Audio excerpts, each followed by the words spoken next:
under the District Resources tab, and that's where you'll find all of our latest updates with information. So I'm going to go ahead and, it's already being recorded. All right. Just so you know, this webinar is going to be recorded today, and so please do use the chat. We'll be monitoring the chat for questions you might have as we go today. Today we're going to focus on the safe reopening and equitable supports. So you can go to the next slide. Just so you know where we're pulling some of the information from as a background for this is we are using the ESSER and GEAR FAQ and some updated FAQ documents that have come out from the federal government. We're also drawing heavily from the required sections of the ARP ESSER Act, specifically as it relates to the data collection. And just so you know, as has kind of been the drill throughout our ESSER journey together, is this is not meant to carry the weight of law and not bind the public in any way, although this is a federal data collection that by taking the funds, we have all agreed to help participate in the process. And so, but the information is subject to change, which we experienced last week. So, and we'll talk more about that in just a minute. First of all, let's introduce some of the presenters today. First, I'm Jeff Kirksey. I am the ESSER program manager, and I'll have to apologize. I am a little under the weather, and you might hear it in my voice. And I apologize to you if you've been emailing me or leaving me voicemail messages. I have been out of commission, and I am working to dig out. So, but I am here for you, and I haven't forgot about you, and we will get caught up. I'll let my colleagues go ahead and introduce themselves. Hi, I'm Chris Noel, and I'm the Data Operations Manager for the state of Montana. And I work with the team that does the majority of our data management, as all of the things that you submit come into our office and we finalize them for reporting and public sharing. And I'll let Sam introduce herself. And then I know that Trinan is also here today, and I'll have Dr. Bayless introduce himself after Sam as well. I'm Samantha Walsh. I am a project manager working under Chris. I built the data collection tools that you guys are going to be using, so I can help with some of the technical aspects. And also I'm here to help answer questions down the road as you have them.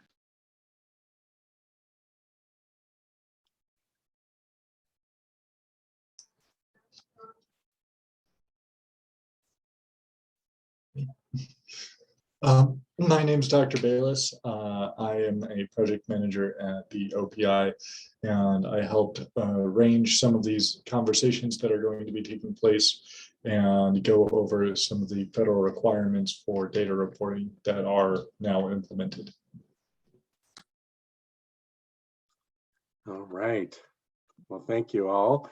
And I definitely will. I can drop that. I saw a question in the chat there about accessing the link to the video, and I can definitely do that as we get rolling along. And when I turn the reins over to Chris, it'll be a little easier for me to do that. But let me just remind you what we're dealing with here. We are dealing with the ESSER funds, the elementary and secondary school emergency relief funds.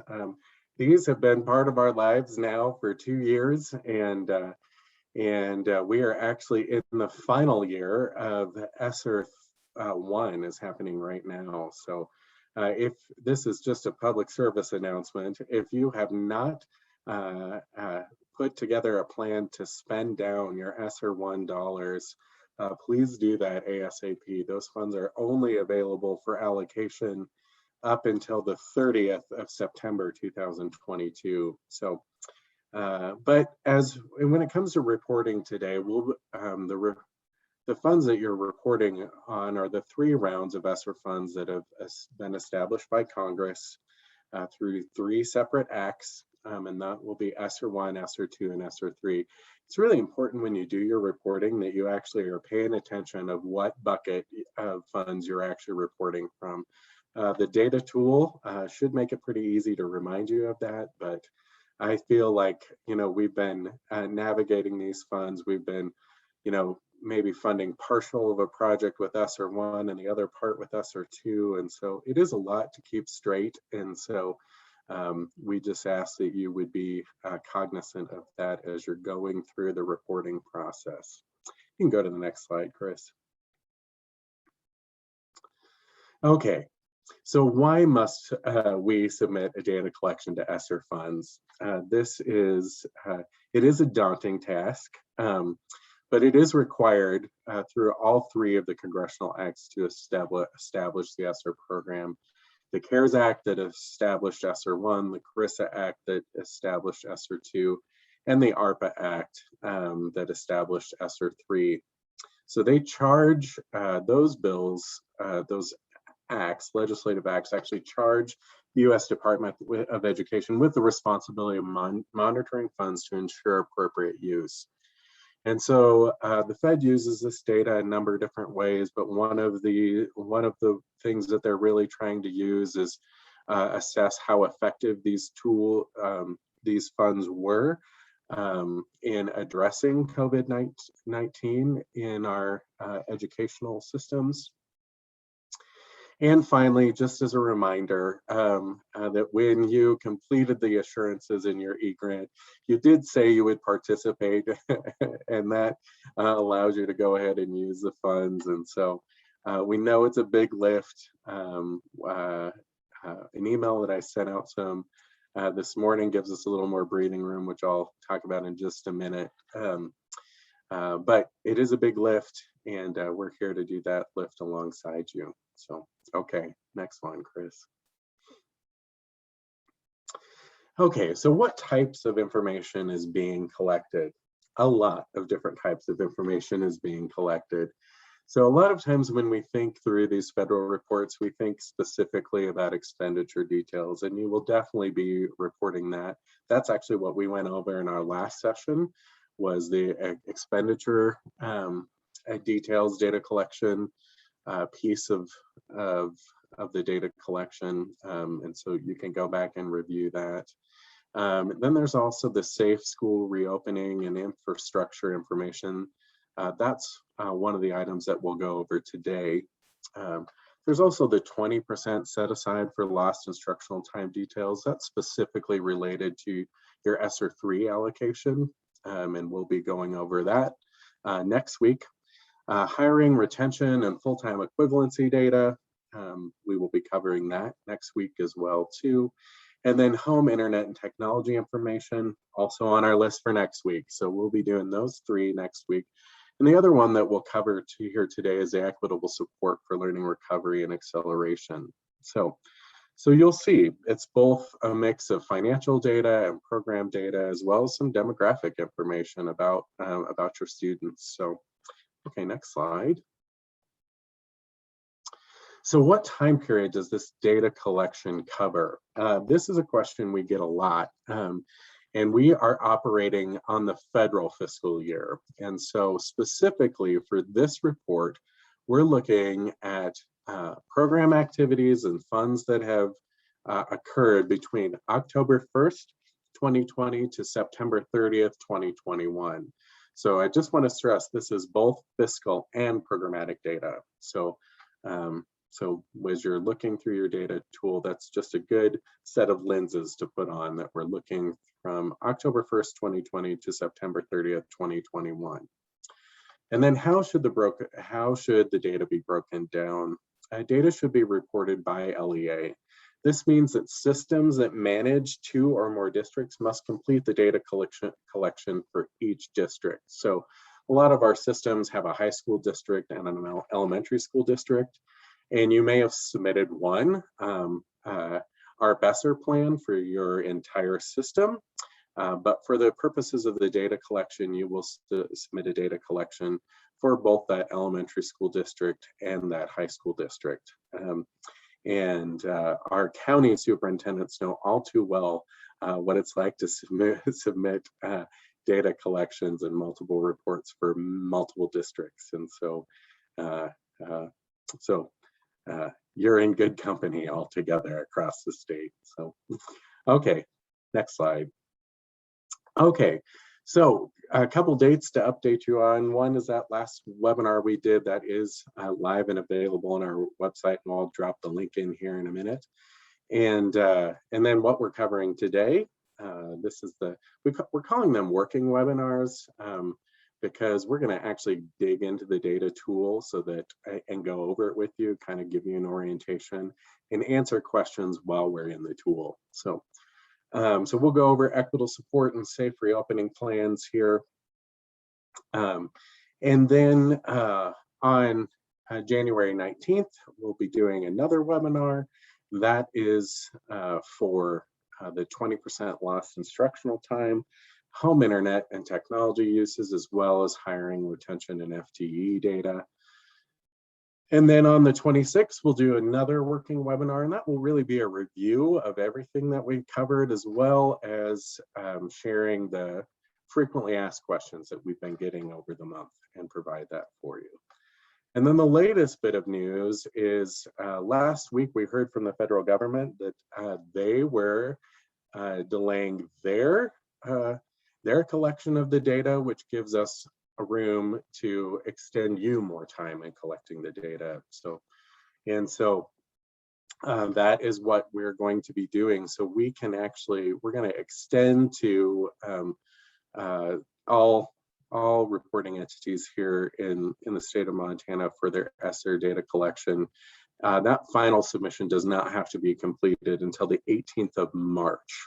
And so probably what we'll do is we'll probably also do some open office hours over the month of February, just to check in with folks, field any questions that they might have related to the data collection.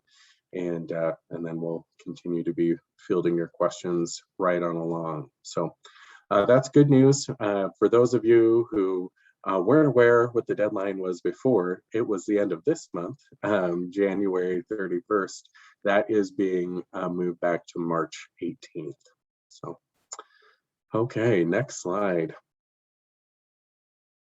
Okay, so I just want to, and Chris, I can go ahead and cover this because you covered it last time, but just want to give you a little bit of an overview of what the data collection tool looks like.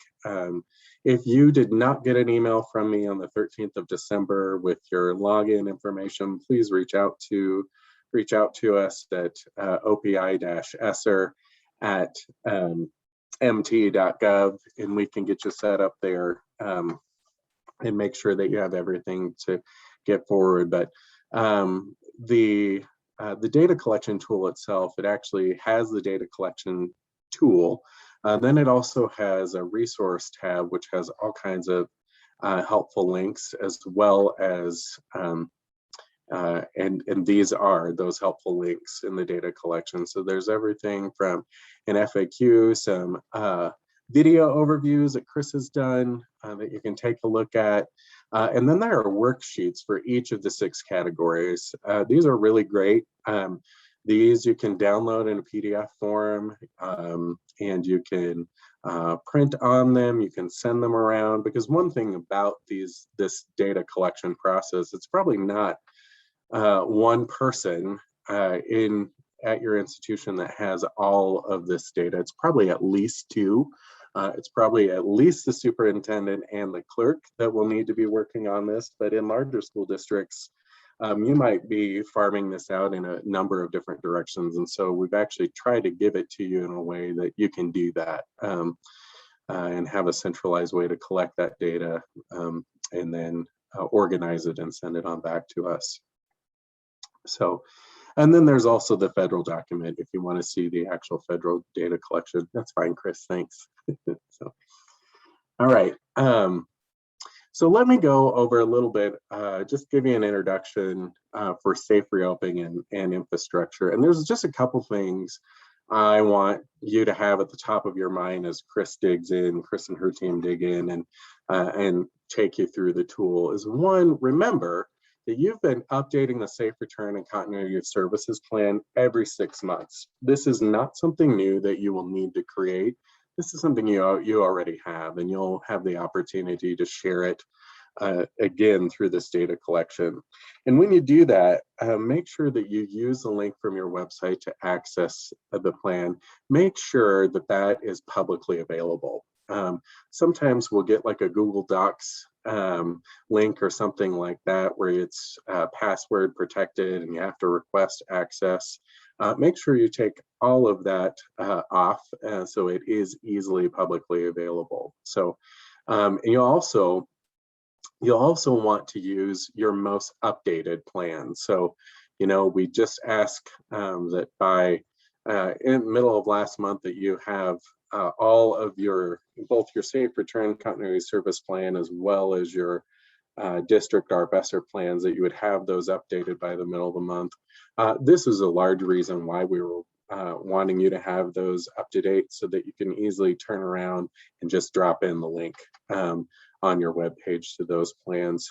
If you don't have, if some of our smaller districts don't have school websites, that's fine. Just make sure that we at OPI actually have the latest update from your plan, and they are available on the ESSER webpage under the district plans tab. So you can use that. And with that, I'll turn it over to you, Chris. Excellent. Thank you, Jeff. And we're going to go through, those of you who attended last week's webinar, we're going to go through similar to last week, where we kind of look at each of the pages that is available to you for the two different surveys that we're looking at this week. And so I do want to just reiterate something that Jeff said, and that is that on the website, when we are where you have access to enter the tool and get to the survey, on that same page, there is a worksheet. Everything that we're representing here on the screen today is accessible in that worksheet as well, and that does allow you to see the full survey outside of being logged in. You can get a significant amount of the work of this data collection done without ever being in the survey tool itself. That also means that you're able to potentially approach these as a very straightforward data entry task when you come to the moment of actually entering the data.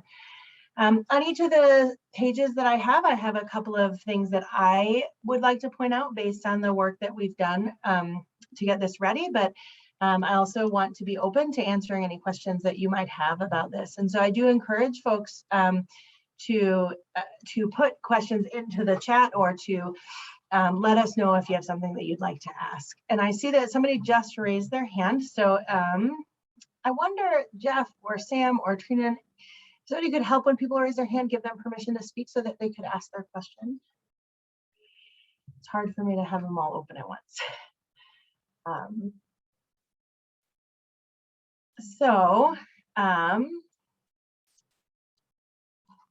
Thank you. So on this first page, the very important thing that I want to point out is that when you're going through that point of, where do I find the form to complete the data? Okay, Martha, I'm going to drop the link to this screen into the chat so that everybody can get there. And I'm just going to go back a minute to go back through. I'm just going to share my screen on a different slide for a moment so that we can go back through and look quickly at how you get to those things. So this is a live view of the data collection website right now. And in this view on the very first page, you can see that not just the information about when the webinars are, but the links to them. When you go into the data collection tool, each of the 6 tools is on its own page.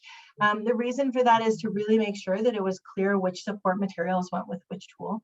And so if I was going to be looking to fill out the Safe School Reopening, I can both access the data preparation worksheet, which I already have open on my screen right here, or I could access the data collection tool itself, which would take me into the survey to submit the data. And so we do recommend that you use that worksheet first to think about getting the data before you come to the survey to enter the data. I'm just going to go back over to the PowerPoint view of it really quickly since we have easy to view screenshots set up there. So on this first page where you are entering the submitter info, the thing that I want to make sure is really clear is that when you're logging in using an email address that is tied to the authorized representative for your system. That information is being captured and is being used to send an email address to that individual so that we have that information we're able to send to that individual.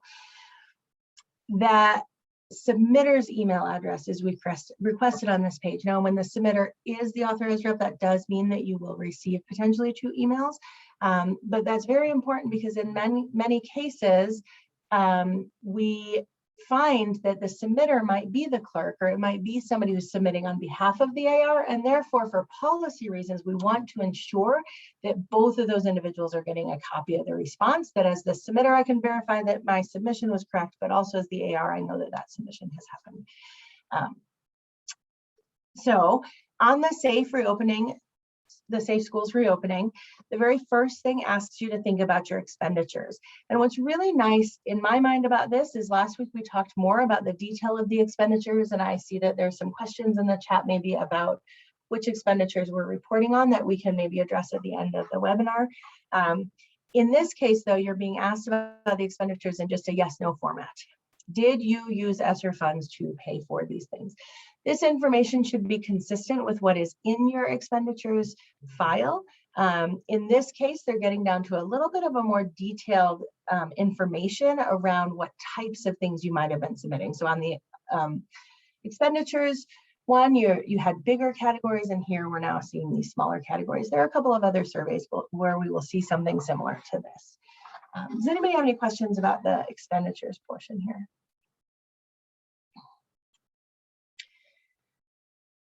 Okay, the next page asks us to think about if we sought to re-engage students with poor attendance or participation. If that is not something that your district struggled with or needed to participate in, if that wasn't part of the work that you do, when you answer no to this question, it'll skip ahead. You don't need to answer any more questions about this because you answered no. For those of you who did have to do some work to think about how to re-engage students, get kids back to school, help families feel comfortable, it then asks you yes or no, which of the activities you used for that. Originally, they were actually asking for a little bit more detail here, and we're grateful that they let up on that and just let us say yes, no, this was something that was being used. Any questions about the student re-engagement question, especially about any of the detailed categories here that might not match up with the language you used in your district?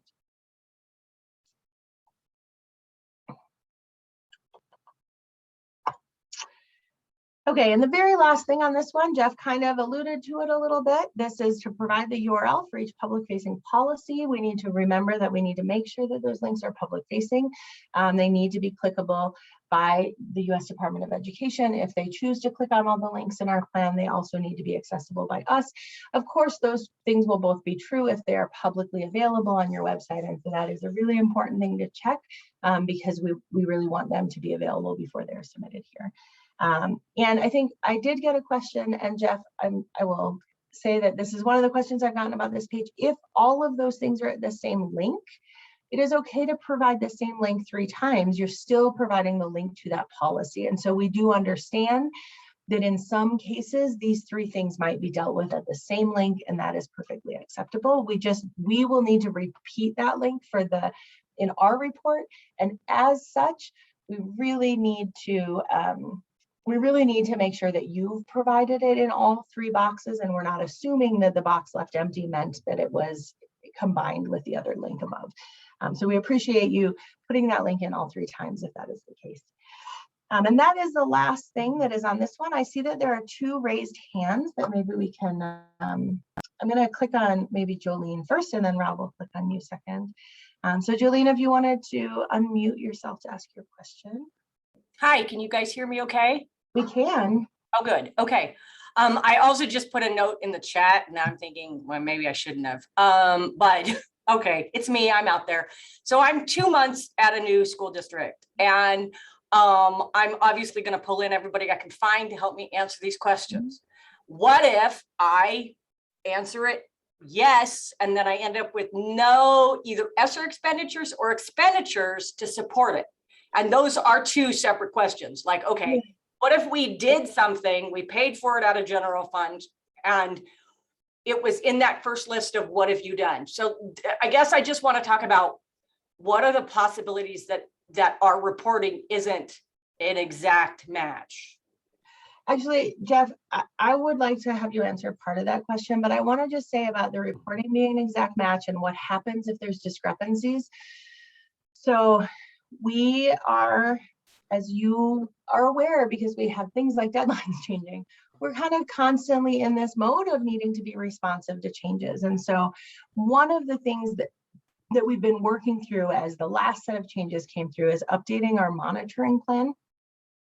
And so we are actively looking at submissions as they come in, verifying that the content that came in matches what we expected. And so you should expect to hear from us well in advance of the deadline if we find any issue with that monitoring. Now, you wouldn't have heard from us yet because we had to update our systems again after the most recent change. And so we're still working on getting them fully up and running. But you will be hearing from us, and we say, hey, the expenditures that we're seeing don't match or something like that. We'll notice that if it is something that needs to be worried about. And the second question I'm going to let Jeff answer about what if you have been paying for things that would be reported here, but you didn't use ESSER funds for it. Yeah, thanks. That's a great question. I think so. I think if you found that you didn't use that you use district funds on something that you could have used ESSER funds for, I mean, that's a beautiful thing about the amendment process is you can actually go back and change that, and you still leverage your ESSER funds to meet prior expenses. That goes. But you really can't back any further than July. I'm sorry to interrupt you, but we've already reported to the OPI. So there isn't any changing our coding. So amending those grants does us no good at this point. So I just wanted to add that because yes, I can understand that would be fabulous, but we really don't have that option. That's taken off the table entirely. Okay.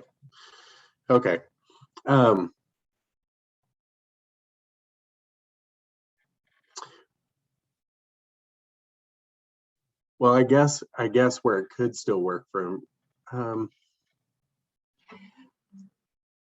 I think I'd need to dig into that a little bit with my colleagues in school finance because the grant actually allows you to use ESSER funds all the way back to when the grant originated, which is March 13th of 2020. And so, Jolene, let me do a little homework on you for that. Thank you. Yeah, so because you should be able to, that the grant actually clearly stipulates that. It may just be more of, okay, how do we do this? And that's what my colleagues in school finance can help with. And so let's follow up on that. Yeah, and you just to clarify, I don't want to take everybody's time, but you do understand that with our TFS reporting, that we're locked into what we told our trustees and what they published per our audits, per everything. And there's nothing we are able to change. I wanted to change some things in early December, even before the 10th, which is normally the cutoff, and they refused. I don't remember whether it was ESSER or not. I don't think so, but it's been my understanding that once we report that, and it is part of our audits and part of our sort of, our district's financial records, they're not letting us move it, even though it stays in that 215 fund. It's a carved in stone. So if that does change, that would be great, but that would be the first time I've ever seen that. So thank you. Please do find out for us. Yep, will do. That Janelle put a question in about the expenditures falling into multiple buckets. And Janelle, I'm not prepared to pull all the examples up right now. If you wanted to send an email follow-up, I could show you where it is. But in general, they often address that in the help text for something, whether this is an area where they understand that there are expenditures that will be reported twice because it belonged in two buckets. And so they are kind of acknowledging that. at points. And so if you want to send me a follow-up about specific sections that seem not to have that we need to make sure that we clarify, I would really appreciate it. As you may imagine, it's a relatively large data collection. And so we do sometimes find that somebody who's in the data entry mode finds something like that where there wasn't guidance given on this table. And then we can rectify that. So I appreciate you asking that question. I'm going to Rob, you had your hand up. I just wanted to give you a chance to ask your question as well. If you, there you go. I guess I have a question on the vaccination policies. So if, I guess I'm struggling to think off the top of my head if that was part of a recommended policy from MTSBA or what, because we just had our county health would just come over and just offer those to any employee. I don't know what a URL I would put in there, I guess. Yeah, if you address anything related to mass vaccinations, physical distancing, any of that in your safe reopening plan, Yep. That's where you would put the link in there again. I would say, if it's not in your safe reopening plan that you actually did that and made that available, you might want to go back and make an edit to your safe reopening plan to touch on that. What they're looking at here is the recommendations that are coming specifically from the CDC. And what you'll remember is that schools are supposed to consider all those, but they don't necessarily have to abide by every single one of those. And so it's a way of just what the federal government is wanting to do here is like, hey, did you think about it? Did you articulate a plan of what you were going to do about it? And so, so if that isn't in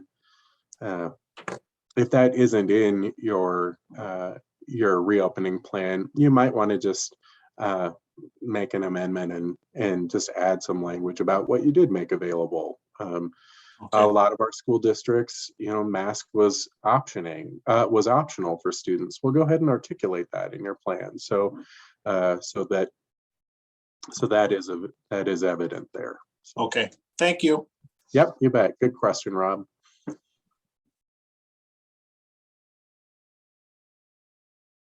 Okay,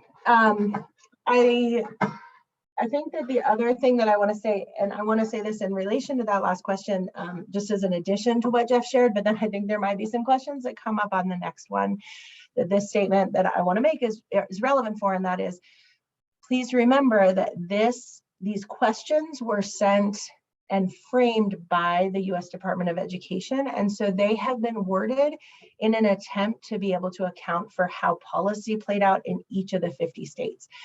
There are a couple of places where there are things that they're asking for reporting on that aren't as relevant to our state as other states, where the vaccination policy, there are states where there would have been a requirement for a formal policy on that nature, and we did not have that in Montana.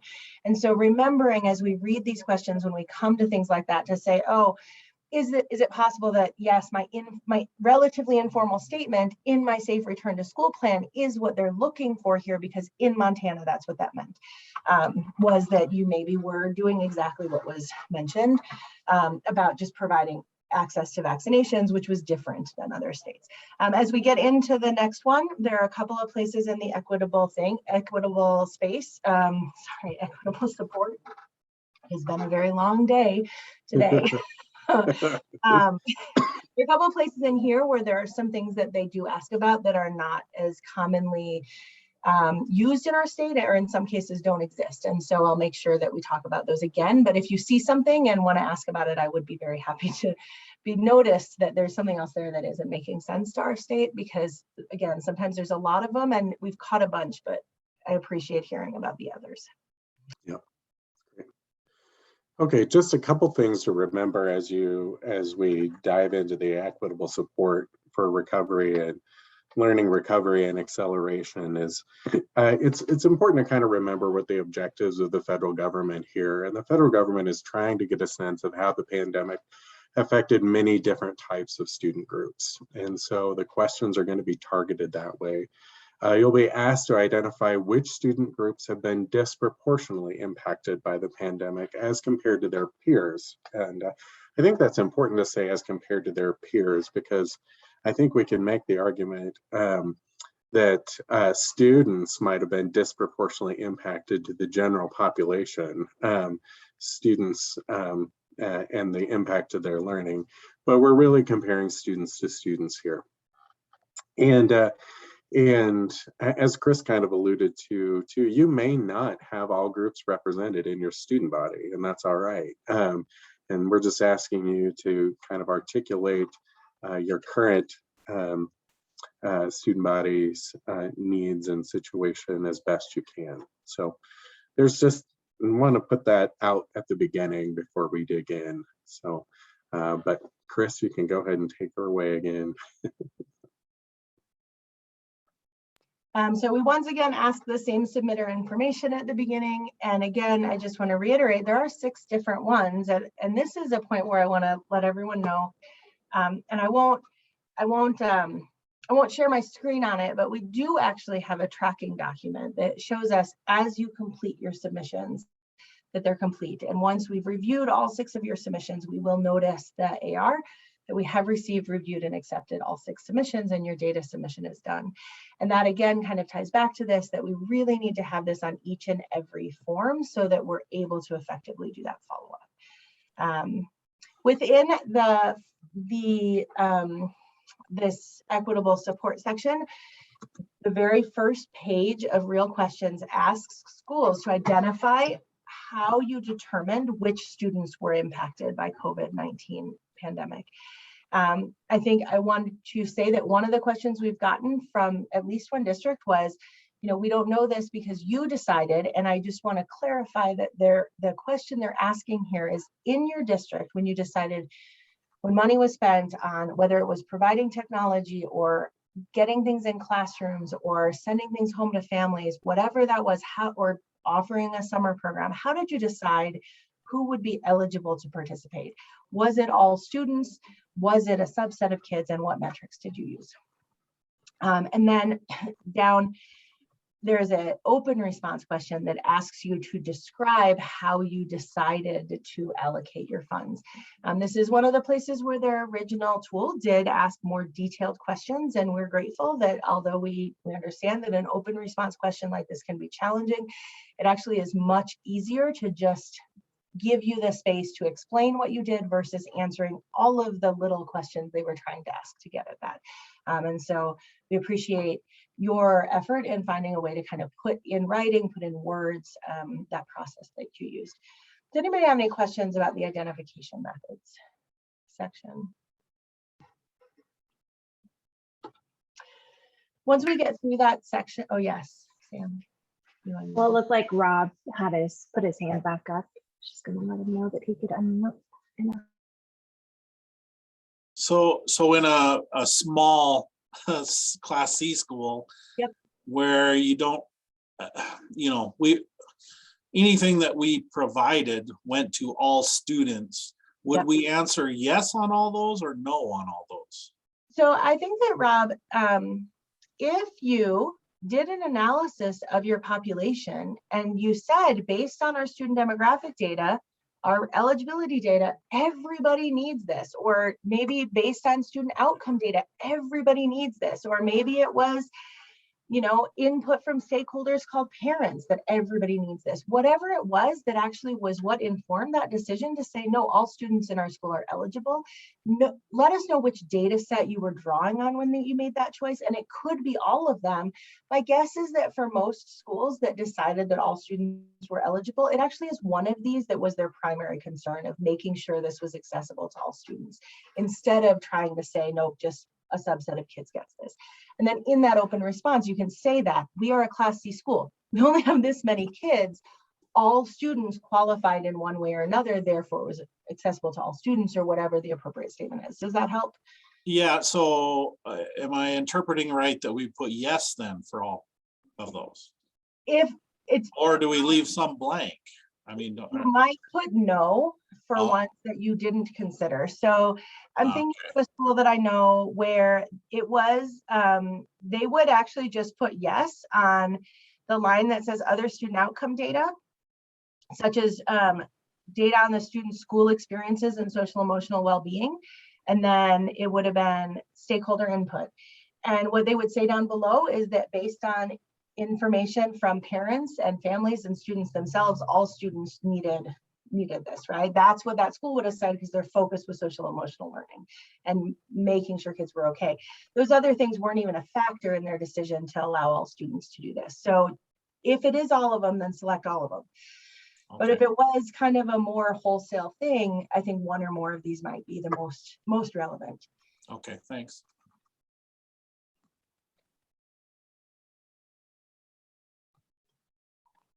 Okay, so once we get through that question of how you identified who would participate, we asked the same questions again repeatedly over and over. Sam, I'm so sorry. I need to take a drink of water. Can you talk about this one really quickly so that I don't cough at everyone? Yeah, of course.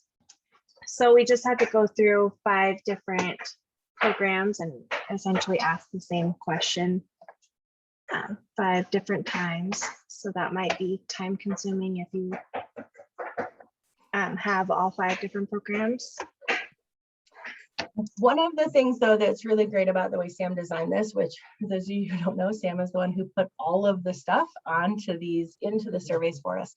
But what I appreciate is that this actually was one enormous table originally that asked for all of the programs at once. And that was so overwhelming. And so we split them onto separate pages, partially just to have it be less overwhelming, have it be a more straightforward data entry. The other reason that we split them onto the separate pages is that in some districts, it would be completely different people who will provide this information. One person was doing your summer programs, another person was doing your after-school programs, another person was doing extended instructional time, another person was doing tutoring, another person was doing early childhood. So those are the 5 different programs you might have funded that they're going to ask the same set of questions about. Now, I see your question in the chat, John. I literally just took screenshots out of the surveys. So I just went into the surveys today, actually, and I just took a screenshot of each page so we were showing you exactly what's in the surveys. Now, remember, those worksheets that are accessible through Google Drive have the exact same fields on them so that you can go through this using those as well. Each of these, and I'm going to stay on the early childhood one to kind of talk through what's here.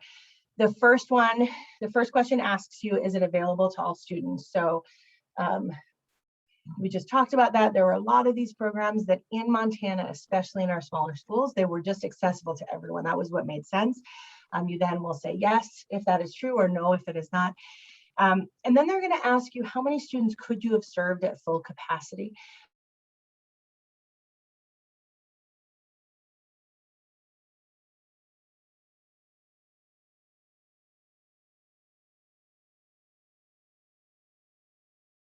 What question at the time, and we did down, and so we have to recreate that stuff. We have to figure out what the best answer here is. Or in the case of the early childhood, well, I'm going to leave early childhood, this high dosage tutoring, right? Looking at how many eligible students were served, but then how many eligible students in that subgroup were served? How many of the students that got tutoring were low income?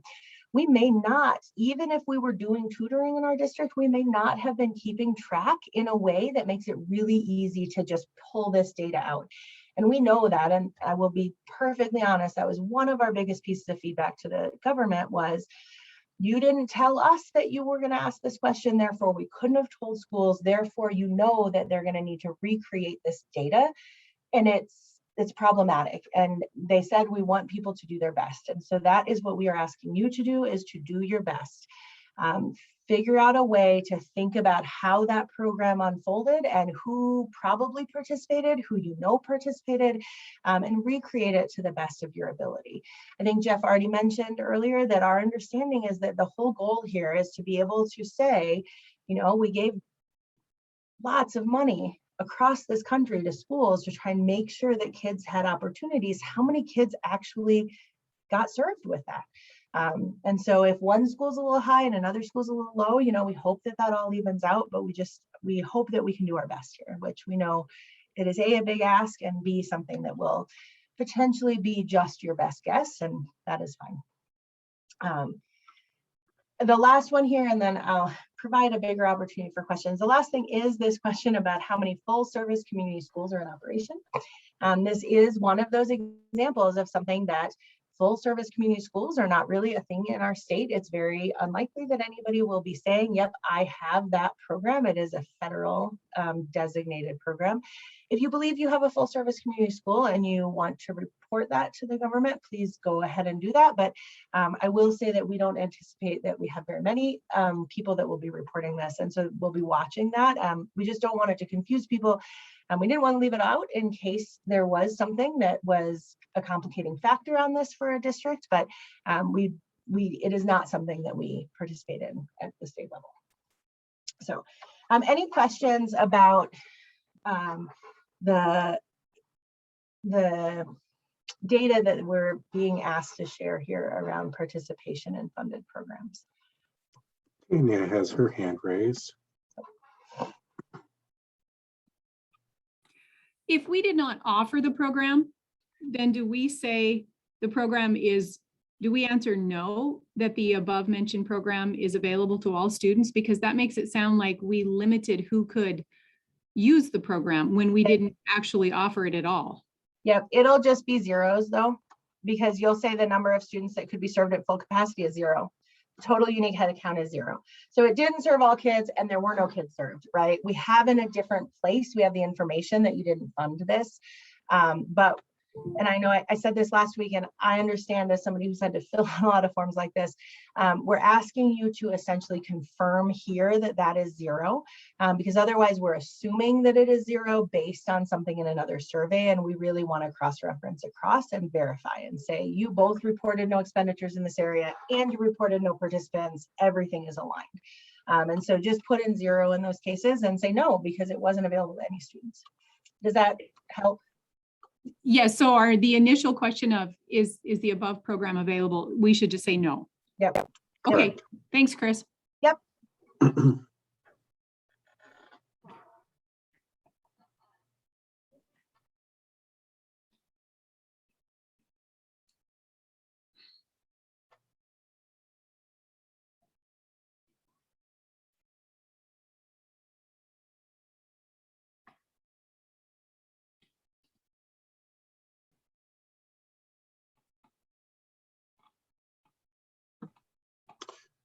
Okay, all right.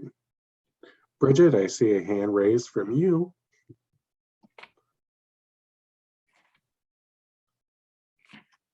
Go ahead.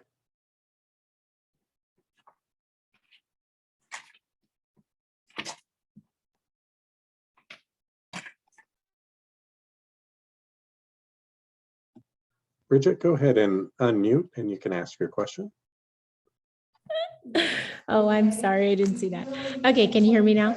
We can, yes. Okay, I printed out from the Google Doc, the data collection worksheet.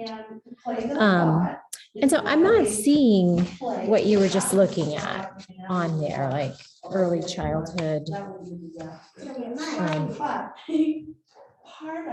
The slide we were just looking at, I don't see a spot for that in this sheet. So is this worksheet a little different? I'm in this safe school reopening.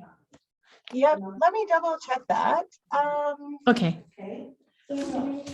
Oh, you know what? If you want to use this as a model rather than one of these, I would permit that. You are looking at the safe school reopening one. Let me put the Yes. the link to the equitable support.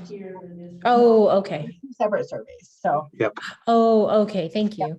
And again, the reason we did that really intentionally, right? As you think about filling, put all of it in one, that would have been a very long day. Mm-hmm. However, we have 25. Oops. Okay. Chris or Sam, do you want to take John's question there that's in the in the chat?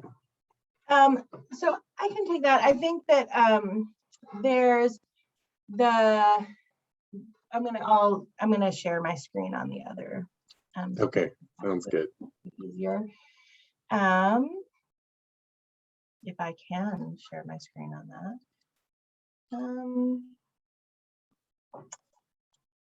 There we go. Share screen. So within this, so there's a data preparation worksheet. And when you go into the data preparation worksheet, you will not be able to enter data. This is a common copy of the worksheet that everybody in the state can access.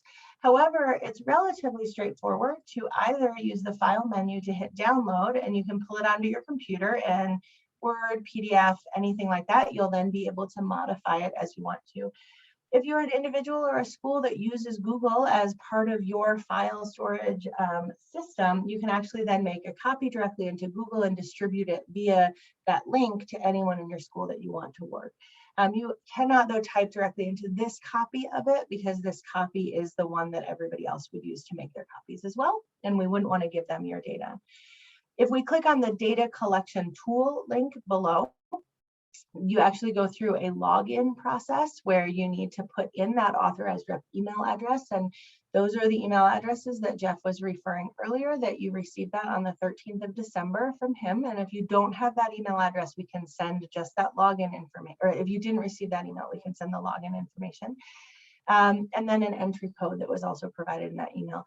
Once you've put those two things in, it allows you secure access into the space where you'll actually submit the data, where only you and I can see the data that you're submitting, or you and the OPI. John, does that address the question? Is it possible that you are clicking into the Google Docs version instead of the survey version?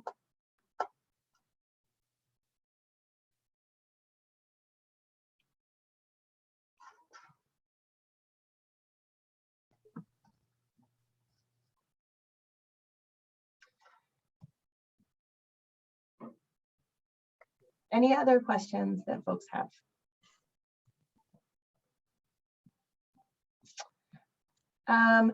So you had, so actually, you were in the tool after you had signed in. It wouldn't let you type into the survey itself. So the worksheet is the Google Docs. The worksheet is just a place for you to do your work before you're ready to submit. That's the thing that you'll download, and you'll download the worksheet. Yep. And then you'll log into the survey tool to submit it. But we are password protecting that to protect you, to protect your students, to protect your data. Jeff, I'm going to let you take that one, where the line is on the definition for an early childhood program here. Yeah, I think they're specifically talking anything that's before before kindergarten. So any work that you're doing beyond kind of this state mandated educational timeframe. So anything before K-12.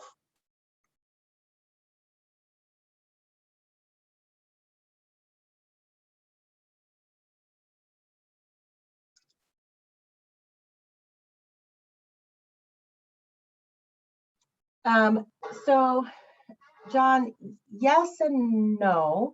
You can pause and you can walk away, and just like every other survey with Qualtrics that you might have participated in, that's the name of the survey tool we're using. When you pause, if you walk away from your computer, it'll save your progress. And if you try to access the survey again from that same IP address, then you can get back in.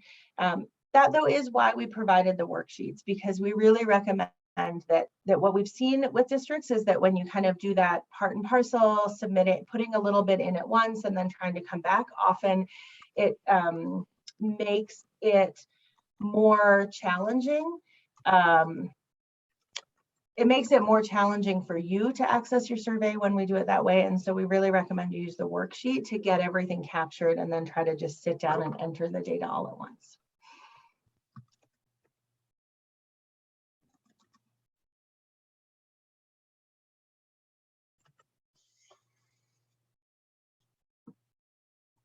And I just put in the chat too, like several of us actually monitor the OPI-ESSER@mt.gov email address. And so just want to encourage you that if you do have questions, particularly if they are technical in nature, we can kind of triage it if you actually send it to OPI-ESSER@mt.gov. Because Chris, Sam, and I all monitor that account.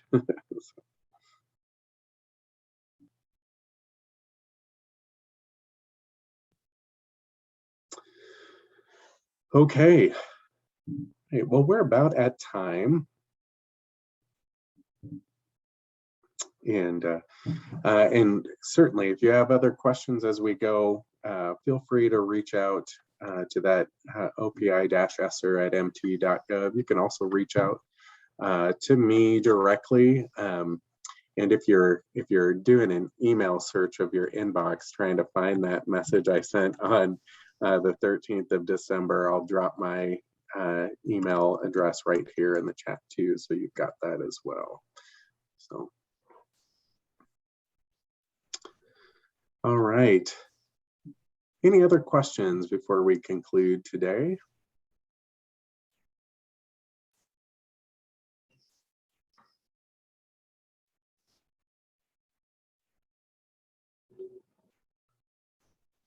Okay.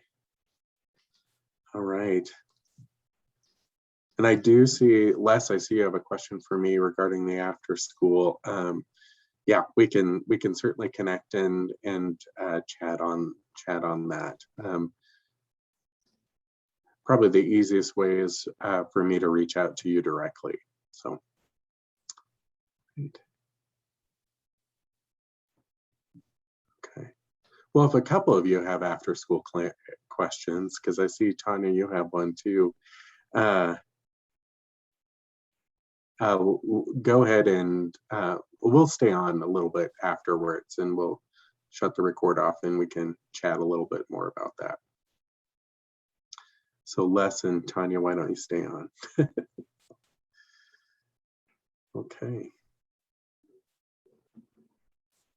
Oh, hey, Bob, good point. So when you're logging on, just remember that like when we gave you your login, it creates that as a hyperlink and underscores it, underscores the whole thing. And it does sometimes, it hides, there's actually an underscore between your email address, underscore, and then the LE number. And that is each district's login. So thanks for telling that. Then Sandra, around the question about Ronan, you do need to report separately, and I'll just repeat this again for anyone else who would appreciate further clarification. When we receive the file from the U.S. Department of Education requesting the data from us, it lists each of your LEs separately.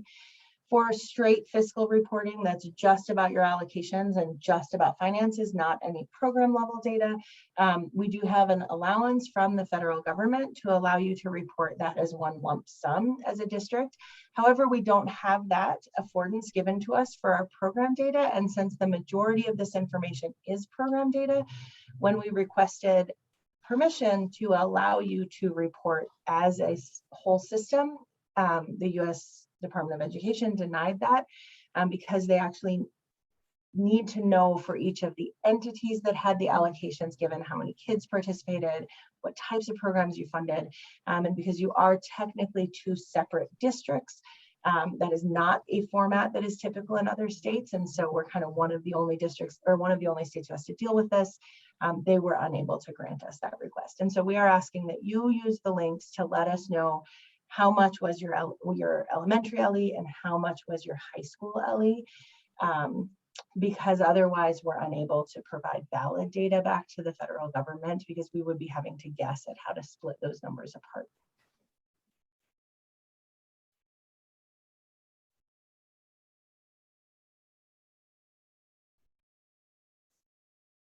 And John, yes, so if you, basically, if you are one of our comprehensive systems where you actually have a separate LE for your K-8 and your 9-12, which, just to reiterate, that is something that's very important in our state because we have K-8s at the county level that feed into some of our larger K-12 systems. And in order to allow school boards to be representative, all of those things, this is something that many of our districts find important to best serve the students. Right. If you are just a K-8, that your district just is a K-8 that feeds into somebody else for high school, or if you are officially a comprehensive K-12 system that is one single LE for that K-12, you will submit one report. But if you are a comprehensive district where you have some separation, that LE separation between your K-8 and your 9-12 for the purposes of bringing in other K-8s for high school, that does mean that you will need to submit 2 reports. Mm-hmm. Yep. All right. Okay, well, thanks everyone. Just a reminder, if you, we are going to be posting this information on our website, and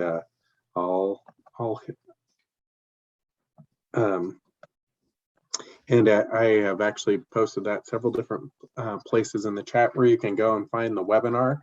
But just to give it to you verbally too, if you go to the ESSER page and then you go down to the tab that says guidance, and then you'll see a sub tab that says district resources or ESSER district resources.